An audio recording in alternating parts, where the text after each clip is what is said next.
Good morning, good morning, good morning, and good morning, good morning, good morning. Rhino Bucks had some selling yesterday, came always down to, I think, like 261, something like that. And it's funny because I know, hey, Renee, thanks. I hope you did as well. It's funny because the individual that sold the large, the $500 block has actually been emailing us. Hey, Ant, I'm trying to sell. I need to get a little bit of money, and we've given them directions. And I guess it was a little difficult, right? Like it took them a week to do it, but they eventually did it. They were looking to sell 150, and I guess they felt like selling 190 because $500 was a nice round number. And that's fine. I actually have a call with them at 11 o'clock, which is interesting because I put the book a call link. Hey, if you need any help at all, I'll do it right with you, hand in hand, book a call. And I saw the sale happen, and then I saw the book a call. I was like, all right, you can't really have both, but I'll take the call at 11.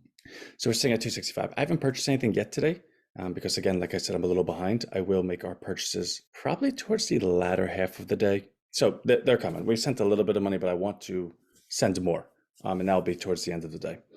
So I told you I was putting together that presentation for hopefully a new partner that we're bringing on. And this is one of those things that you don't cut corners. You really do it the way it's supposed to be done. And so I've spent probably all week kind of like doing it in my head and what sections would be where. But again, you don't want to make it a novel. Nobody wants to read a novel. So it's like, how do you get the most in the little? And so I put together a wireframe for it that I'm really quite pleased with. And of it, I believe there's 8 sections. And yesterday I completed the 4th section.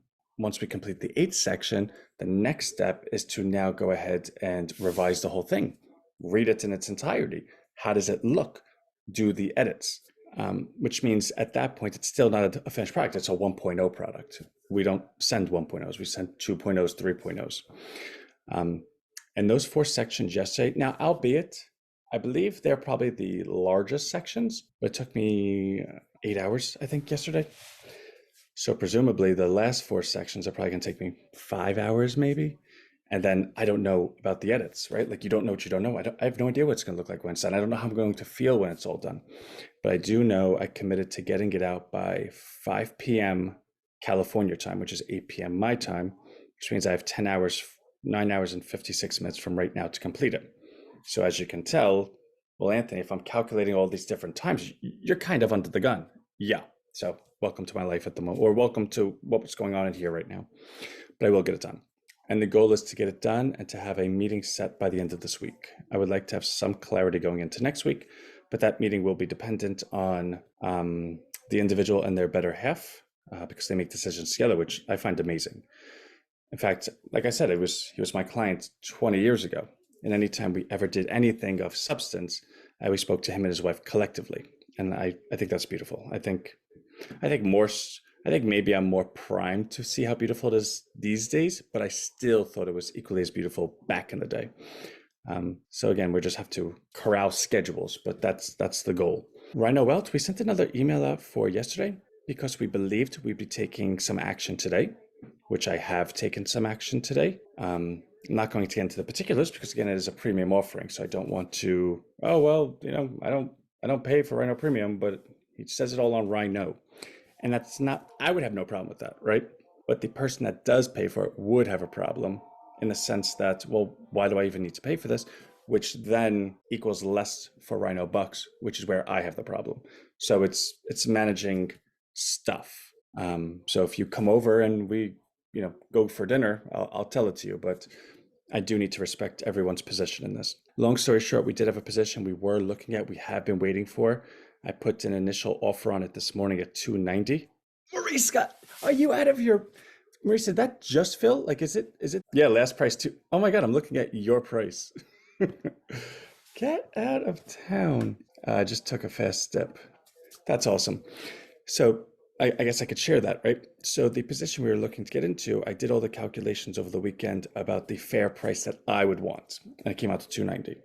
So I put that order out today at 290. I just checked it 10, 15 minutes ago, and it got to the point that what I was looking at was telling me it's far more probable that this thing is going to take a dip in the near term. The calculation then changes, right? Like if you're looking at something and you believe in your heart of hearts that what you're looking at, the price of what you're looking to purchase will move up, then the question becomes, how much are you willing to hold back and potentially miss that opportunity? Which is fine, but the marketing we've always wanted to do is just go town to town to town. Rhino comes here, Rhino comes there, rent out the banquet hall, get everyone in there, do the kiss the baby, shake the hands, meet the people, smile, laugh. I've just always thought that's my superpower. And amongst the superpowers that's, I pretend I have, right? Like I'm really, really trying to develop.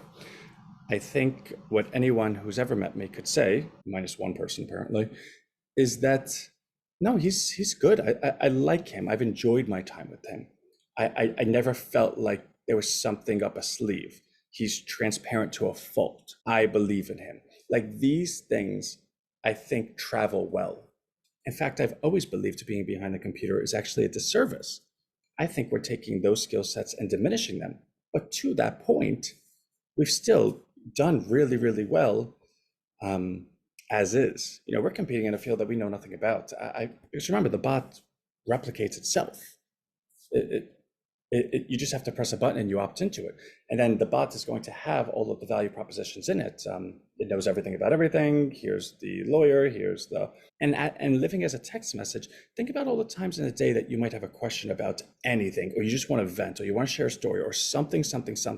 And you go to your phone and you're like, I'm texting Susie. Well, now you have Susie times a million. So there's a lot of, and then the future growth with it, right? Like if you're able to do all that, can that be the impetus to Rhino dating years ahead, right? Like, can your bot know you so well that when your bot is in a room with everyone else's bots, can it identify who your soulmate is, right? Is that possible? Now, of course, there's so much privacy that goes with that, because for them to be able to do that, well, it'll be your whole data log, like everything you've ever spoken to about it. So we'll figure that out, right? Because data obviously is quite important to Rhino. But if your bot is able to act independently and make the decisions independently, in the sense that we don't ever, like your data is encrypted from us, the bot is able to read the data and then select who fits the data to the best degree. And then maybe the next step is, do you want to text them? If I get permission to let them text, right? Like we don't know what that looks like, but is it the holy grail of dating? And I think the answer is yes. I think that bot would know your perfect soulmate. Now, where's your perfect soulmate live? I have no idea. Maybe in Bulgaria. I have no clue. But the point is to be thinking of ideas that actually could come to fruition down the road. I've already thought about many different economic ideas in terms of how Rhino is going to behave. I don't want to share too much about what the structure would look like, but the idea that we shared about a couple of months ago, maybe even as far as a year ago, that Rhino wants to get into banking, in which case we would allow you to put up your Rhino as collateral, and we would lend you money off your collateral, and we'd actually guarantee it. Like you wouldn't need to guarantee it to us. Wealth, health, and dating. These are the three niches you always want to be a part of because they're so broad. I think that covers wealth. I think health is covered within it. And I think dating is covered. And if you could cover all three of those to the top degree, better than it's ever been done ever before, while having a base of all businesses and consumers that are siloed together and protected from any outside force, and the businesses are effectively paying the consumers to be to patronize their business because they're paying a weekly recurring that is then being distributed through the value of the coin that everyone owns collectively, I think you almost create a world that doesn't ever actually even need anyone else. I think you create a world that only needs businesses and consumers. I don't know what else that these people live just fine together. So there's a lot of philosophical ideas in the future as well, but that's not to be confused with, there is a business here, and the business is what is first and foremost. The philosophical ideas and the dreamer is just me thinking out loud. But in terms of the business side, trust me when I say I know that's the most important. And then if we had a partner that allowed us never to worry about funding again, and we were able to actually do what Rhinos wanted to do, I think what we'll very easily be able to see is that from when that funding comes in, and it may never do, right? Like I almost feel like I'm getting expectations too high because there's no guarantee in life on anything, but we're still going to keep going forward, and that's that. In fact, I might actually go find the funding because I see what it looks like with it. But I think that will be the point where you could kind of do BC and AD, right? Like before funding and after funding that will look at everything before as, yeah, those were the days that we just hunkered down. But ever since that, and we've been going town to town and everything's been building and replicating and multiplying, it's a different world. I'm feeling that. So I just want to share that although the moment that we're in is the most important, right? It's things are only as important as when you're thinking about them, and the current position we're in is all that we can think about. Like, this is where we are. I think it's going to be dwarfed very soon. So everyone that is here, I don't want to say pat yourself on the back or congratulations or high five. I almost feel like those are derogatory terms. But I do want to say that when the story's written, these are the people that are interviewed. Like, oh, how did you meet them? What was it like in the early days? What kept you there? And that's the people in this room right now. That's the vision. And that's what I think is actually more likely than not that's going to happen. Love y'all. I'll see y'all later. Bye.